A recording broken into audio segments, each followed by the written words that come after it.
Good morning student all of you. आज आपण शैक्षणिक व्यवस्थापन ही संकल्पना पाहणार आहोत.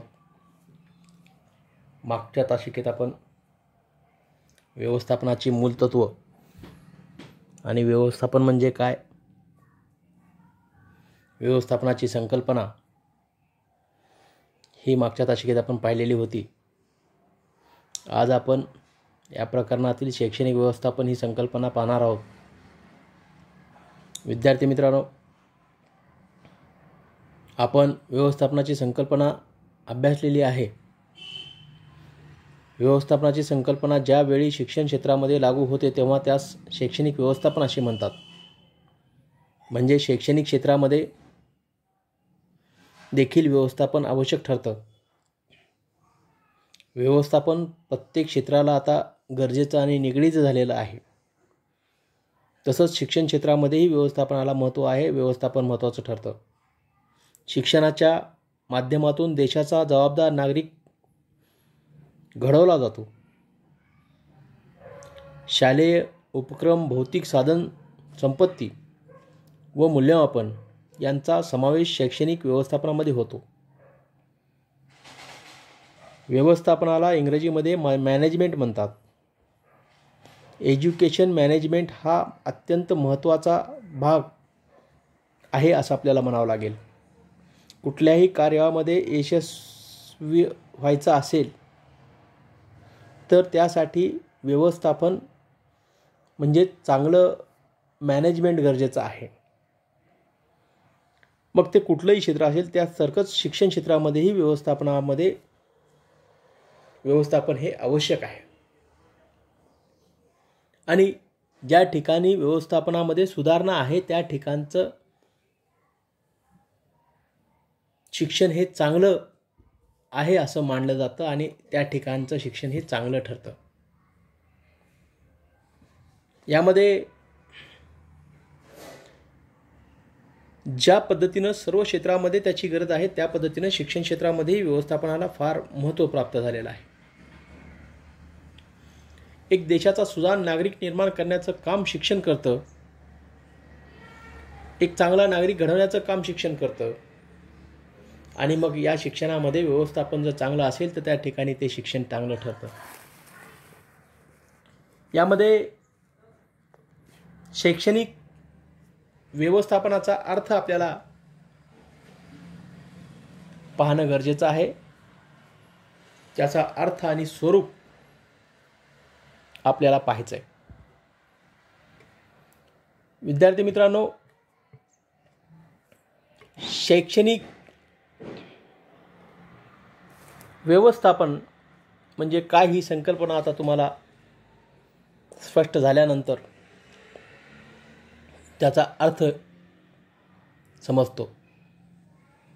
शैक्षणिक उद्दिष्टाप्रत पोहोचणे हे नियोजनपूर्ण कार्यवाही करण्यासाठी शैक्षणिक व्यवस्थापन महत्त्वाचं ठरतं. जे शिक्षणाचं उद्दिष्ट आहे आणि ते उद्दिष्ट गाठण्यासाठी नियोजनाची गरज असते आणि त्या नियोजनाप्रमाणे कार्यवाही होणं अपेक्षित असतं. कार्यवाही होणं गरजेचे असते. नियोजनाप्रमाणे जर कार्यवाही झाली तर ते चांगलं व्यवस्थापन ठरतं. भौतिक व मानवी संसाधने, विविध उपक्रम इत्यादींचा शिक्षणात उपयोग करून शैक्षणिक उद्दिष्टे साध्य करण्याच्या हेतूने त्याचा काळजीपूर्वक वापर करणे म्हणजे शैक्षणिक व्यवस्थापन होय. आता शैक्षणिक उद्दिष्ट साध्य करण्याच्या हेतूने काळजीपूर्वक वापर करणे म्हणजे शैक्षणिक व्यवस्थापन म्हटलेलं आहे. शिक्षणामध्ये काही उद्दिष्ट ठरलेली असतात आणि त्या उद्दिष्टानुसार वाटचाल करणं गरजेचे असते. तर त्या ठिकाणी शिक्षण ही संकल्पना साध्य होते. आणि मग ही वाटचाल करायची असेल तर त्या वाटचाल व्यवस्थितरित्या करण्यासाठी नियोजनाची गरज असते. तसंच व्यवस्थापनाची गरज असते. ज्या ठिकाणी व्यवस्थापन चांगलं आहे त्या ठिकाणी आपण त्या उद्दिष्ट गाठू शकतो, त्या उद्दिष्टापर्यंत पोहोचू शकतो. उद्दिष्ट आपलं साध्य होतं. आणि हे उद्दिष्ट साध्य करण्यासाठीच व्यवस्थापनाची गरज असते. याला व्यवस्थापन असं म्हणतात. व्यवस्थापनाचा अर्थ यावरून आपल्याला स्पष्ट होतो. आता आपल्याला त्याचं स्वरूप पाहायचं आहे. प्रशासनाने ठरवून दिलेली उद्दिष्टे व्यवस्थापनामार्फत पूर्ण केली जातात. व्यवस्थापनातील विविध कार्ये ही परस्पर संबंधी व परस्पर पूरक असतात. व्यवस्थापन ही एक एकात्मिक स्वरूपाची प्रक्रिया आहे. या प्रक्रियेत अधिकाराची एक व्यवस्था अंतर्भूत असते. शैक्षणिक उद्दिष्टे साध्य करण्यासाठी विद्यार्थी, वेळ, अध्यापन, श्रम, साधनसामग्री, अनुदान, विविध उपक्रम, त्याचे नियोजन, संघटन आणि नियंत्रण केले जाते व प्रत्येक घटकाचा त्याच्या कार्यक्षमतेनुसार उपयोग करून घेतला जातो. आधुनिक काळामध्ये व्यवस्थापनाची आवश्यकता सर्व क्षेत्रात वाटू लागली आहे. व्यवस्थापनाची तत्त्वे शिक्षण क्षेत्रात सुद्धा लागू झालेली आहेत, लागू केली जातात.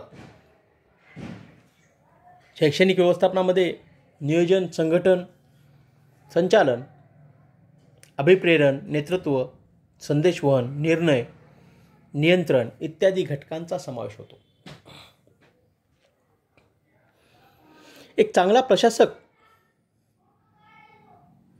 जो असतो त्याच्यामध्ये संघटन असणं गरजेचं आहे, संचालन करणं गरजेचं आहे, नेतृत्व करणं गरजेचं आहे, निर्णय क्षमता त्याच्यामध्ये असणं गरजेचं आहे. आणि ज्या ठिकाणी एक चांगला प्रशासक असतो त्या ठिकाणी व्यवस्थापन चांगलं असतं. म्हणजे प्रशासकाचा आणि व्यवस्थापनाचा अगदी जवळचा संबंध आहे. व्यवस्थापनामध्ये वेळ, श्रम, साधनसामग्री, अनुदान, विविध उपक्रम याचे नियोजन, संघटन आणि नियंत्रण केलं जातं. व जर या सर्व गोष्टीचं नियंत्रण, संघटन आणि नियोजन केलं असेल तर ते व्यवस्थापन हे चांगलं होतं. आणि म्हणून म्हटलेलं आहे, प्रशासनाने ठरवून दिलेले उद्दिष्ट व्यवस्थापनामार्फत पूर्ण केली जातात. व्यवस्थापनातील विविध कार्ये ही परस्पर संबंधी असतात व एकमेकास ते पूरक असतात. म्हणून व्यवस्थापन ही एक एकात्मिक स्वरूपाची प्रक्रिया आहे. ते सर्व घटक एकात्मिक झाले पाहिजे. ह्या सर्वांमध्ये एक वाक्यता आली पाहिजे. ह्या सर्वांमध्ये एकरूपता दिसली पाहिजे. आणि ही जर एकरूपता जर दिसली आणि सर्वांनी जर अशा पद्धतीनं सर्वांचं ध्येय एक ठेवून जर कार्य केलं तर ते खऱ्या अर्थानं चांगलं व्यवस्थापन ठरू शकतं. शैक्षणिक उद्दिष्टे साध्य करण्यासाठी विद्यार्थी, वेळ, अध्यापन, श्रम, साधनसामग्री, अनुदान, विविध उपक्रम याचे नियोजन, संघटन आणि नियंत्रण केले जाते. प्रत्येक घटकाचा त्याच्या कार्यक्षमतेनुसार उपयोग करून घेतला जातो. आधुनिक काळात व्यवस्थापनाची आवश्यकता सर्व क्षेत्रामध्ये वाटू लागलेली आहे. व्यवस्थापनाचे काही तत्त्व शिक्षण क्षेत्रामध्ये सुद्धा लागू झालेली आहेत, लागू होतात. त्यामध्ये नियोजन, संघटन, संचालन, प्रेरणा, नेतृत्व, संदेशवहन, निर्णय, नियंत्रण इत्यादी घटकांचा त्याच्यामध्ये समावेश होतो. अशा पद्धतीचं स्वरूप व्यवस्थापनाचं आहे हे आपल्याला सांगता येतं. व्यवस्थापनामध्ये हे सर्व घटक येतात.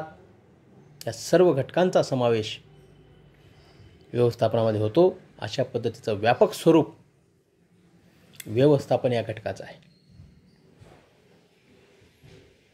श्रम आला, साधनसामग्री आली, अनुदान आलं, विविध उपक्रम आले, अध्यापन आलं, हे सर्व घटक आणि या सर्व घटकामध्ये एक वाक्यता, या सर्व घटकामध्ये एकरूपता जेव्हा येऊन कार्य होतं तेव्हा ते उत्कृष्ट व्यवस्थापन मानलं जातं आणि तेव्हा ते उत्कृष्ट व्यवस्थापन ठरतं. हे झाले त्याचे स्वरूप. आता पुढचा मुद्दा आहे शैक्षणिक व्यवस्थापनाची उद्दिष्टे. काय उद्दिष्टे आहेत ते आपण पाहणार आहोत. यामध्ये शैक्षणिक संस्थेच्या कार्याचे धोरण निश्चित करणे हे एक उद्दिष्ट मांडलेलं आहे. कुठलंही कार्य करत असताना त्या कार्याचे अगोदर उद्दिष्टे ध्येय निश्चित केलं पाहिजे, धोरणं निश्चित केली पाहिजे आणि ज्या कार्याचे ध्येय धोरणं निश्चित असतात, त्या धोरणानुसार त्याची वाटचाल होणं अपेक्षित असतं. म्हणून शैक्षणिक संस्थेच्या कार्याचे धोरण निश्चित करणं हे एक व्यवस्थापनाचं महत्त्वाचं उद्दिष्ट आहे. दुसरं उद्दिष्ट आहे मानवी घटकात योग्य आंतरसंबंध विकसित करणे. कारण व्यवस्थापन चांगलं आहे की वाईट आहे हे मानवी घटकावरून अवलंबून असतं. मानवी घटकाच्या प्रतिक्रियेवरून अवलंबून असतं. मानवी घटकाशी ते निगडीत असतं. म्हणून मानवी घटकात योग्य आंतरसंबंध विकसित करणं हे देखील याचं एक महत्त्वाचं उद्दिष्ट मानलेलं आहे. पुढचं उद्दिष्ट आहे शैक्षणिक व्यवस्थापनातील प्रत्येक घटकाला योग्य प्रेरणा देणे. प्रत्येक घटकाला शैक्षणिक व्यवस्थापनातील प्रत्येक घटकाला योग्य प्रेरणा देणं गरजेचं आहे आणि ही योग्य प्रेरणा देणं ह्याचं एक महत्त्वाचं उद्दिष्ट मानलेलं आहे. त्यानंतर नियोजित काम वेळेत पूर्ण करणे व संस्थेचा कारभार योग्यरित्या चालवणे व कामाची विभागणी करणे. आता नियोजित काम वेळेत पूर्ण करणे, संस्थेचा कारभार योग्यरित्या चालवणे आणि कामाची जर विभागणी व्यवस्थित केली तर ते योग्य आणि चांगलं व्यवस्थापन मानलं जातं. चांगलं व्यवस्थापन होण्यासाठी पूर्ण वेळ काम करणं अपेक्षित आहे. नियमानुसार काम करणं अपेक्षित आहे व कामाची विभागणी करणंही तितकंच महत्त्वाचं आहे. आणि ह्या तिन्ही गोष्टी शैक्षणिक व्यवस्थापनाच्या उद्दिष्टामध्ये मोडतात. पुढचं उद्दिष्ट आहे उपलब्ध भौतिक घटकाचे नियोजन करणे. जे घटक उपलब्ध असतात ते भौतिक घटक जे उपलब्ध असतात त्या घटकांचे योग्य नियोजन करणं हे एक याचं उद्दिष्ट मानलेलं आहे. हे एक आपल्याला त्याचं उद्दिष्ट आपल्याला सांगता येतं. आणि शेवटचं उद्दिष्ट आहे संस्थांच्या उद्दिष्टांची पूर्तता करणे. संस्थांची जी काही उद्दिष्ट आहेत त्या उद्दिष्टांची पूर्तता करणे हे एक याचं शैक्षणिक व्यवस्थापनाचं उद्दिष्ट मानलेलं आहे. ज्या संस्था आहेत त्या संस्थांचे काही उद्दिष्ट असतात त्या उद्दिष्टांची पूर्तता करणं हे याचं उद्दिष्ट मानलेलं आहे. पुढचा मुद्दा आहे शैक्षणिक व्यवस्थापनाची गरज आणि महत्त्व. ही उद्दिष्टे पाहिल्यानंतर व्यवस्थापन कशा पद्धतीची कार्यवाही करतं आणि व्यवस्थापनाची कार्यवाही कोणत्या उद्दिष्टानुसार होत असते हे आपल्याला हे उद्दिष्ट पाहिल्यानंतर कळतं. पुढचा आता मुद्दा आहे शैक्षणिक व्यवस्थापनाची गरज आणि महत्त्व. काय गरज आहे शैक्षणिक व्यवस्थापनाची आणि त्याचं महत्त्व काय आहे हे आपल्याला पाहायचं. त्यामध्ये पहिल्यांदा गरज आपण पाहू. शिक्षण प्रणालीत संरचनेची माहिती करून घेण्यासाठी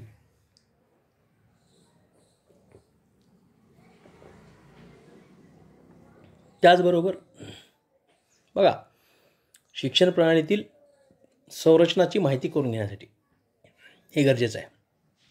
शिक्षणाची एक रचना आहे. शिक्षण एका रचनेतून काम करतं. जसं की प्राथमिक स्तर, माध्यमिक स्तर, उच्च माध्यमिक स्तर, महाविद्यालयीन स्तर अशा पद्धतीनं स्टेप बाय स्टेप शिक्षणाची एक रचना असते. टप्प्याटप्प्याने शिक्षण असतं आणि या रचनेची माहिती आपल्याला असणं गरजेचे असतं. ही माहिती करून घेण्यासाठी शैक्षणिक व्यवस्थापन गरजेचं असतं. जसं एखाद्या संस्थेमध्ये प्राचार्य, प्राध्यापक, क्लार्क, सेवक अशा पद्धतीची जी काही रचना असते प्रशासनामध्ये शालेय व्यवस्थापनाच्या ती रचना माहीत असणं गरजेचं आहे. पुढची गरज आहे सहकार्य गटाची एकात्मता, विशाल दृष्टिकोन इत्यादी गुणांचा विकास करण्यासाठी. आता सहकार्य गटाची एकात्मता आणि विशाल दृष्टिकोन इत्यादी गुणांचा विकास करण्यासाठी शैक्षणिक व्यवस्थापनाची गरज आहे. व्यवस्थापनामध्ये या सर्व गोष्टींना महत्त्वाचं स्थान आहे. सहकार्याची यामध्ये गरज असते. गटाची एकात्मतेची गरज आहे. एकवाक्यता असणं गरजेचं आहे. यापूर्वी तुम्हाला मी सांगितलं, जे व्यवस्थापनामध्ये घटक काम करतात त्या सर्वांमध्ये एकवाक्यता असणं गरजेचं, तर ते काम पूर्ण होतं. त्याच्यामध्ये जर मतभेद असतील, कोण कुणाचा ऐकत नसेल, कुणाचा समन्वय नसेल, तर ते काम यशस्वी होत नसतं. म्हणून सहकार्य, गटाची एकात्मता, विशाल दृष्टिकोन इत्यादी गुणांचा विकास करण्यासाठी व्यवस्थापन गरजेचं आहे. तिसरं आहे शैक्षणिक क्षेत्रातील आव्हानांना सामोरे जाण्यासाठी. शिक्षण हे काळानुसार बदलत असतं. काळ जसा बदलतो, वेळ जशी बदलते, तसं शिक्षण क्षेत्रामध्ये बदल होणं अपेक्षित असतं. आणि बदलत्या काळाच्या गरजाची पूर्तता करण्याचं काम शिक्षण करत असल्यामुळे येणाऱ्या आव्हानांना सामोरे जाणारा सक्षम विद्यार्थी तयार करणं ही एक महत्त्वाची व्यवस्थापनाची गरज आहे. शिक्षण क्षेत्रामध्ये जे काही आव्हानं आहेत त्या आव्हानांना सामोरे जाण्यासाठी, शैक्षणिक क्षेत्रातील आव्हानांना सामोरे जाण्यासाठी हे गरजेचं आहे. पुढचा मुद्दा आहे संस्थेचे प्रशासन व संस्थेतील इतर कर्मचारी यांच्यातील संघर्षाचे व्यवस्थापन करण्यासाठी. आता संस्था म्हणल्यानंतर ज्या ठिकाणी आपल्या हाताची 5 बोटे सारखी नसतात, मी तुम्हाला याआधी उदाहरण दिले, त्या ठिकाणी अनेक प्रवृत्तीची अनेक लोक एकत्र राहून काम करत असताना या अनेक वृत्तीच्या लोकांचा संघर्ष होण्याची शक्यता असते आणि असे संघर्ष उद्भवतात. पण या संघर्षाचं तिथल्या तिथं जर व्यवस्थापन केलं, तो संघर्ष जर तिथल्या तिथं त्यांचा थांबवला, मिटवला, तर ते काम पुढं जातं, अन्यथा ते काम तिथंच थांबतं. म्हणून संस्थेचे प्रशासन व संस्थेतील इतर कर्मचारी यांच्यातील संघर्षाचे व्यवस्थापन करण्यासाठी शैक्षणिक व्यवस्थापनाची गरज आहे.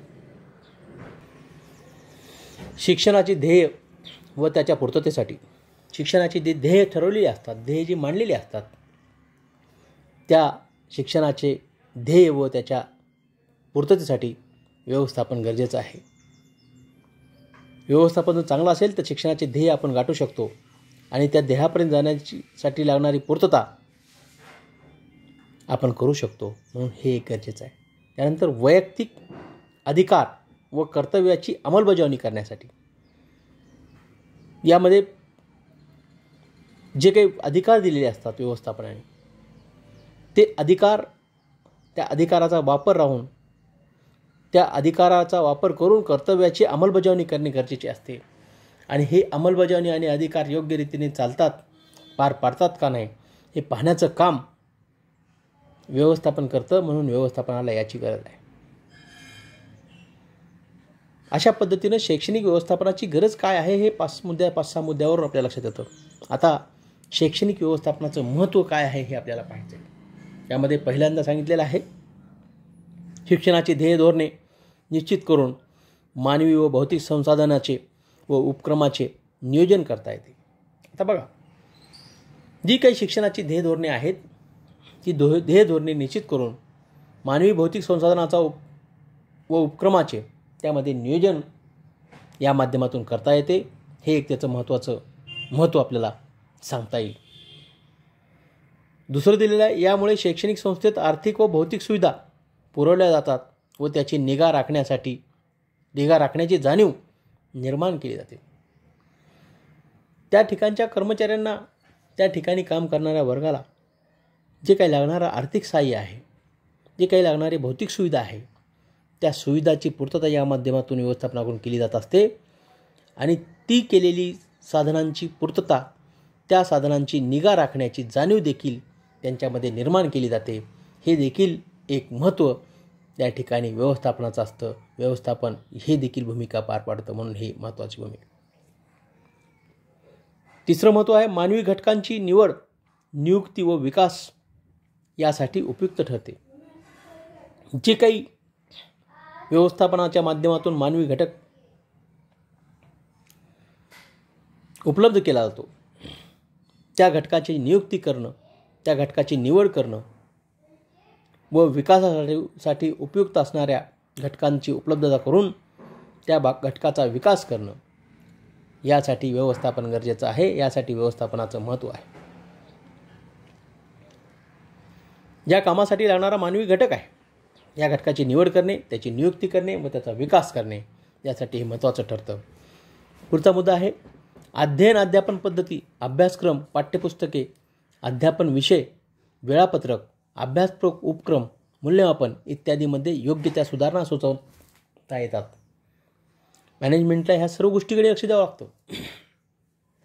अध्यापन कसं चाललेलं आहे, अध्यापन करत असताना अध्यापनाची पद्धती योग्य आहे का, अभ्यासक्रम, पाठ्यपुस्तके लागणारे त्याला पुरवणे, अध्यापनाचे विषय, वेळापत्रक, अभ्यासपूरक उपक्रम चालू आहेत का, मूल्यमापन योग्यरित्या होतं आहे का, या सर्व गोष्टीकडे लक्ष देण्याचं काम मॅनेजमेंट करतं, व्यवस्थापन करतं. यासाठी ह्या सर्व गोष्टीवर नियंत्रण ठेवण्याचं काम व्यवस्थापन करत असल्यामुळं व्यवस्थापनाचं हे एक महत्त्व आपल्याला सांगता येतं. आणि ज्या ठिकाणी या सर्व गोष्टी व्यवस्थित चालतात, त्या ठिकाणी कामाची क्वालिटी, कामाची कार्यवाही योग्यरित्या पाहायला मिळते. यासाठी हे महत्त्व आहे. पुढचं महत्त्व आहे प्रत्येक विद्यार्थ्याला अध्ययनाची योग्य संधी उपलब्ध करून देऊन प्रोत्साहन देता येते. जे मुलं चांगले काम करतात, जे विद्यार्थी चांगलं कार्य करतात, या चांगलं कार्य करणाऱ्या मुलांना प्रेरणा मिळण्यासाठी, आणखीन चांगल्या कामासाठी प्रवृत्त करण्यासाठी त्यांना शाबासकीची गरज असते. आणि ही शाबासकी देण्याचं काम व्यवस्थापन करतं. आणि ही जर संधी त्यांना दिली तर त्यांना आणखीन पुढच्या कार्यामध्ये उत्साह निर्माण होतो, प्रेरणा मिळते. आणि ही प्रेरणा देण्याचं काम व्यवस्थापन करतं. यासाठी व्यवस्थापन ही महत्त्वाची भूमिका आहे. शेवटचा मुद्दा आहे समाज व इतर बाह्य यंत्रणाशी सलोख्याचे संबंध प्रस्थापित करून ते टिकवण्यास मदत होते. व्यवस्थापनाच्या माध्यमातून समाज व इतर बाह्य यंत्रणेशी सलोख्याचे संबंध प्रस्थापित करून ते टिकवण्यास मदत करण्याचं काम किंवा मदत होण्यास व्यवस्थापन महत्त्वाची भूमिका बजावतं. यासाठी व्यवस्थापनाचं फार महत्त्व असतं. कारण आपण समाजाचे काहीतरी देणे असतो. शिक्षण हे समाजासाठी असतं. संस्था ह्या समाजासाठी काम करतात. आणि म्हणून समाजाचे आणि त्यांचे सलोख्याचे संबंध निर्माण होतात. आणि हे संबंध प्रस्थापित करणं, सलोख्याचे संबंध प्रस्थापित करणं, यासाठी व्यवस्थापनाची भूमिका महत्त्वाची असते. आणि ते टिकवणं हे देखील व्यवस्थापनाचं महत्त्वाचं काम आहे. अशा पद्धतीनं आज आपण शैक्षणिक व्यवस्थापनाची गरज काय, शैक्षणिक व्यवस्थापनाचं महत्त्व काय हे पाहिलेलं आहे. उद्याच्या तासिकेत शैक्षणिक व्यवस्थापनाची कार्य आपण पाहणार आहोत.